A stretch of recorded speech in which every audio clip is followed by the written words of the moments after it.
aunque es cierto que todos los indicios apuntan a que la apertura accidental de la compuerta de proa por la que acceden los vehículos fue el origen de la tragedia. Una tragedia que ha causado la muerte o la desaparición de más de 900 personas y que pasa ya por ser el mayor siniestro marítimo en Europa desde la Segunda Guerra Mundial.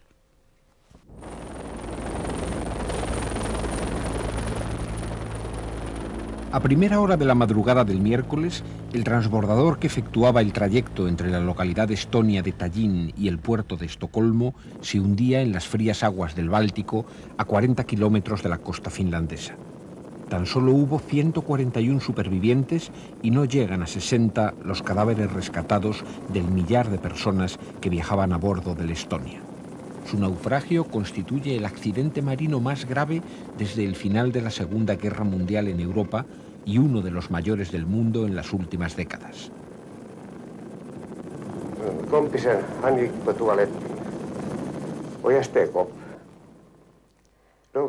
Mi amigo se fue al baño y yo me levanté.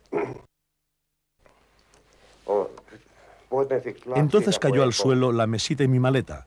El barco volcó a un lado enseguida. Entonces dijeron mis amigos, hay que salir de aquí lo más rápido posible. Pero era difícil levantarse. Había mucha gente que simplemente no tenía fuerzas.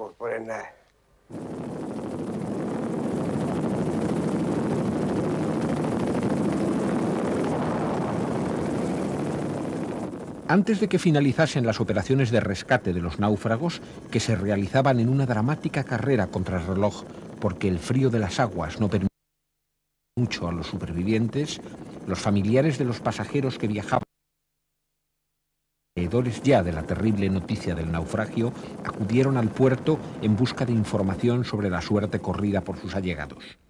Muchos de ellos habían estado en el mismo escenario solo pocas horas antes, viviendo unas despedidas siempre emotivas y optimistas. Ahora las cámaras eran testigo de las horas de angustia que habrían de pasar especulando con el destino de los suyos. Estoy esperando. No sé nada. Él tiene 23 años.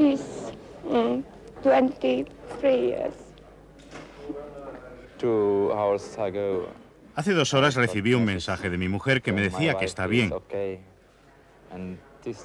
Ella me dijo que estaba en Suecia. Nadie podía imaginar que aquel iba a ser el último viaje del Estonia, una embarcación salida de los astilleros alemanes Mayer-Werft 14 años atrás, pero todavía en buen uso, que ofrecía a sus pasajeros toda clase de comodidades e incluso equipo de médicos propio. La nave había sido sometida a una inspección técnica 48 horas antes del desastre. Los inspectores suecos reflejaron en sus actas varias críticas al funcionamiento de las compuertas, considerando que no cerraban herméticamente, y también señalaron algunos defectos en el sistema de anclajes, que debía asegurar la inmovilidad de la carga. Sin embargo, permitieron la salida de la nave, por estimar su estado como apto para una navegación sin riesgos mayores. Probamos muchos sistemas y todos funcionaban bien. La impresión general del barco era buena. Un temporal con fuertes vientos y olas de más de 8 metros de altura sometió a una prueba tan dura como trágicamente definitiva al estado del ferry. Las causas del naufragio habrán de ser establecidas por los expertos y debatidas en cada detalle por los armadores y las compañías que aseguraban la embarcación en cerca de 8.000 millones de pesetas.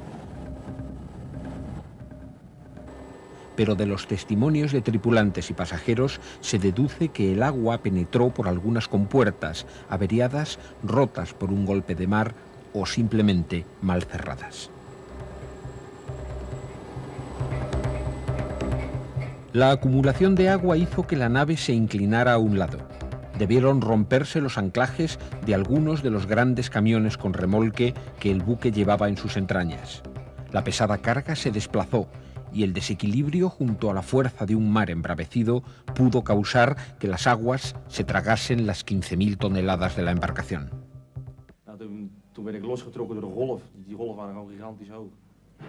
El conductor de uno de los 28 camiones que transportaba el ferry declaró que poco después de la medianoche bajó a la cubierta inferior y descubrió que el agua del mar se filtraba a través de los portones de entrada al garaje. Cuando corrió a dar la alarma, la embarcación comenzó a inclinarse. El naufragio era ya inevitable y el pánico se desató entre los pasajeros. El Estonia lanzó a los aires una primera llamada de socorro 24 minutos después de la 1 de la madrugada. El mensaje decía: los motores se han parado, entra el agua y el buque está muy escorado a estribor. Las autoridades del puerto finés de Turku recibieron el SOS y trataron de establecer comunicación con la nave en peligro. Pero el Estonia enmudeció pocos minutos después de su angustiosa petición de ayuda. La Marina de Guerra sueca movilizó sus efectivos en la zona y todos los barcos cercanos se dirigieron al lugar del siniestro en una urgente operación de rescate. El Estonia se hundió en menos de 5 minutos. No hubo apenas tiempo para organizar las operaciones de salvamento. La mayoría de los pasajeros estaba durmiendo tras haber pasado unas horas de diversión en los cines o los bares del barco y recorrido sus tiendas libres de impuestos. Muchos apenas llegarían a despertarse. Otros, al sentir que el ferry zozobraba, trataron de ganar la cubierta.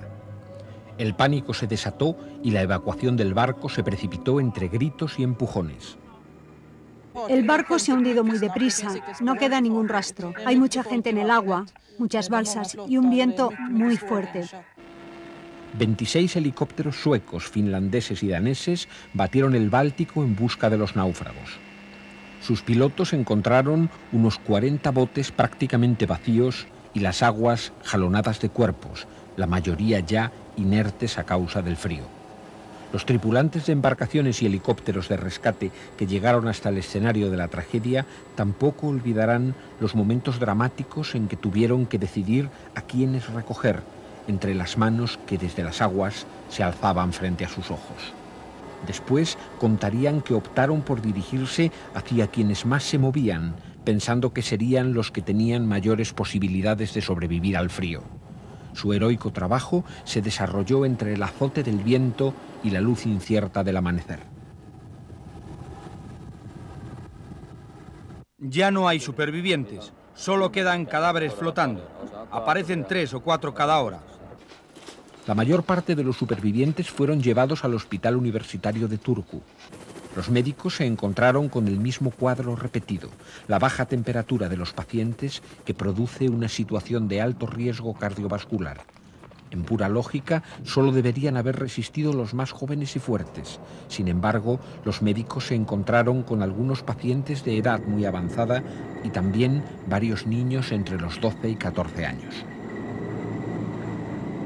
Sintiéndose a salvo entre las paredes del hospital, los supervivientes del naufragio narran distintos aspectos de una historia cuyo recuerdo les acompañará para el resto de sus vidas. La gente estaba horrorizada. Nosotros intentábamos que se calmaran. Todos los pasajeros ayudaron a distribuir los chalecos salvavidas. Una vez en cubierta ya no tenían tanto miedo. Intenté coger a la niña Estonia, pero se resbaló entre mis dedos. Una ola grande la tiró del barco. Los médicos del Hospital Universitario de Turku informaron a la prensa del estado en que habían llegado los supervivientes del naufragio.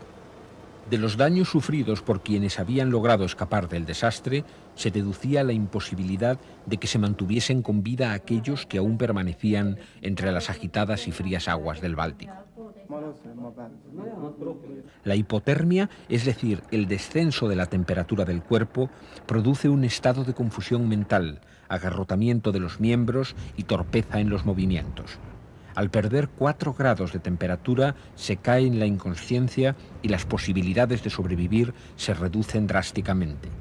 Por debajo de los 32 grados, el cuerpo corre el riesgo de sufrir una crisis cardiovascular. Y entre los 25 y los 20 grados, el corazón deja de latir. Este tipo de barco está siendo cuestionado, pero su concepción es muy económica y eficiente para el transporte y eso le hizo imponerse. pero ahora la experiencia nos demuestra que hay muchas cosas que hacer para mejorar su seguridad. Los naufragios de transbordadores constituyen la noticia más frecuente en la crónica de los accidentes marinos. A juicio de algunos expertos en navegación, como el almirante británico Meek, las características de este tipo de embarcaciones de carga rápida, con sus puertas y rampas de acceso muy cerca de la línea de flotación, las hace demasiado vulnerables a la entrada de aguas. La tragedia del Estonia ha reabierto el debate sobre las condiciones de seguridad de los transbordadores. Un antiguo debate avivado cuando el hundimiento del ferry Doña Paz costó más de 4.300 vidas en Filipinas en diciembre de 1987 y cuyos últimos y más dramáticos capítulos, entre otros accidentes menores, se produjeron en las aguas belgas de Zeebrugge, con 189 muertos, también en 1987, frente al puerto egipcio de Safaga, en el Mar Rojo, con 470 víctimas en 1991, en la costa de Indonesia, con otros 431 viajeros ahogados el mismo año, y en Haití, hace solo 19 meses, cuando el hundimiento del Neptuno se cobró otras 800 vidas. El desastre sufrido esta semana por el Estonia es el último de una cadena de accidentes, siempre con las mismas características técnicas.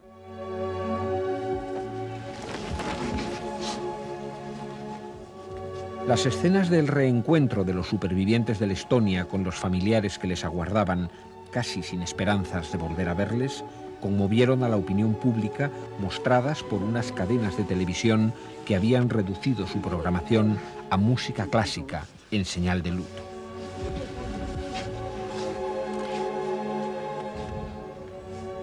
Las banderas a media asta, junto a los mensajes oficiales de condolencia, responden al dolor popular por la tragedia del Estonia. Pero el sentimiento más íntimo de los centenares de personas que aguardaron inútilmente sobre los muelles el final del último viaje del ferry, sin recibir siquiera los restos mortales de sus seres queridos, queda oculto entre las paredes de cientos de viviendas enlutadas al norte de Europa, y se expresa simbólicamente en la luz de las velas encendidas entre